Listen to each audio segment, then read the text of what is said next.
আসসালামু আলাইকুম, hello everyone, সকলে কেমন আছেন? আশা করছি সকলেই অনেক অনেক ভালো আছে। সো গাইস, হয় না অনেক সময় এইরকম একটা ভিডিও টিকটকে আপলোড করেন, ওই ভিডিওটা আবার ডিলিট করতে হয়, ডিলিট করার পরে আবার মন চায় ওই ভিডিওটা রিস্টোর করতে বা নিয়ে আসতে। তো সেরকম একটি সুযোগ টিকটকে চলে আসলো। এখন থেকে আপনি টিকটক ভিডিও ডিলিট করার পর আবার নিয়ে আসতে পারবেন। কিভাবে নিয়ে আসবেন সেটাই দেখে দেবো আজকের এই ভিডিওতে। মোস্ট ইম্পর্টেন্ট একটি আপডেট আসছে, আপনি যদি এটা সম্পর্কে জানতে চান তাহলে রিকোয়েস্ট করবো watch this full video. So let's get started. Alright, so guys, so ভিডিওটা একদম শর্ট হবে, ছোট্ট একটা ভিডিও আপনাদেরকে দেখাই দিচ্ছি কিভাবে আপনারা টিকটক ভিডিও ডিলিট করার পর আবার নিয়ে আসবেন। মোস্ট ইম্পর্টেন্ট একটা সেটিংস দেখাবো। সো প্রথমত আপনারা যে কাজটি করবেন, আপনাদের একটা টিকটক অ্যাপস ওপেন করবেন। হ্যাঁ, so guys, TikTok apps open করার পরে যে দেখেন প্রোফাইল অপশন একটা টাচ করে দিবেন। তারপর আপনি যে কাজটি করবেন, এখানে দেখেন কর্নারে 3 লাইন থাকবে, 3 লাইন একটা টাচ করে দিতে হবে। একদম ইজিলি দেখিয়ে দিচ্ছি, কিন্তু ভিডিওটা মোস্ট ইম্পর্টেন্ট। রিকোয়েস্ট করবো আমাদের চ্যানেলটি সাবস্ক্রাইব করার জন্য। তারপর এখানে সেটিংস এন্ড প্রাইভেসি থাকবে, এটাতে একটা টাচ করে দিবেন। হ্যাঁ, সো যে স্টেপগুলো আপনাদেরকে দেখাচ্ছি, জাস্ট ওই স্টেপগুলো আপনারা ফলো করবেন। ফলো করলে 100% আপনাদের ওই কাজটা করতে পারবেন, মানে টিকটক ভিডিও ডিলিট করার পর সেটা আবারও নিয়ে আসতে পারবেন।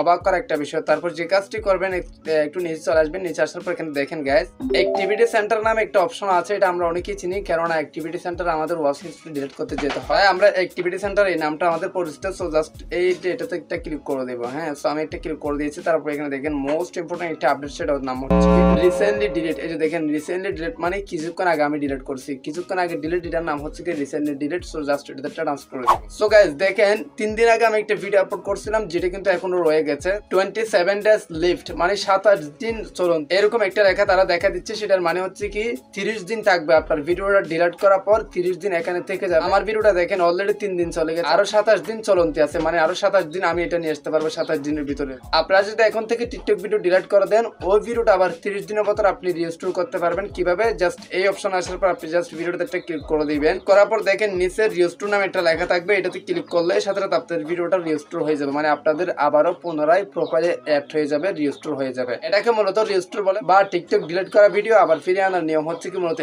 এটাই মূলত নতুন আপডেট। এই আপডেটটা কার কার আসছে অবশ্যই কমেন্ট বক্সে কমেন্ট করে জানাবেন, আর কার কার ভালো লাগছে সেটাও কমেন্ট বক্সে কমেন্ট করে জানাবেন। আই হোপ আপনি ভালোভাবে সবকিছু বুঝতে পারছেন এবং ভিডিওটা হয়তো আপনাদের ভালো লাগছে। ভালো লাগলে অবশ্যই চ্যানেলটি সাবস্ক্রাইব করে রাখবেন, লাইক করবেন, কমেন্ট করুন, বন্ধুদের মধ্যে শেয়ার করতে ভুলবেন না। সো গাইস, এর মধ্যে আজকের ভিডিওটা শেষ করতে চাই। সবাই সুস্থ থাকবেন, দেখা হবে নেক্সট কোন একটা video. Thank you so much. আসসালামু আলাইকুম।